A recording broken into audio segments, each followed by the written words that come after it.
Hey everyone, today I'm going to show you how to contact Temu customer service. Stick around until the end to learn the easiest ways to get help and resolve your issues quickly. So let's get started. Launch the Temu app on your phone and then click on U icon located on the bottom bar. Now click on the headphone icon in the top right corner of the screen and you will land on screen like this.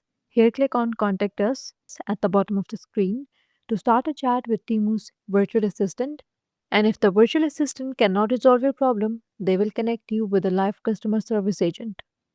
And if you prefer messaging on social media platforms, you can contact Temu on their official accounts. You can contact them on Twitter, Facebook, Instagram, or TikTok. But keep in mind to never share your sensitive information like your credit card number or social media with them. The agent may ask for details like your email address, username, or order number to assist you.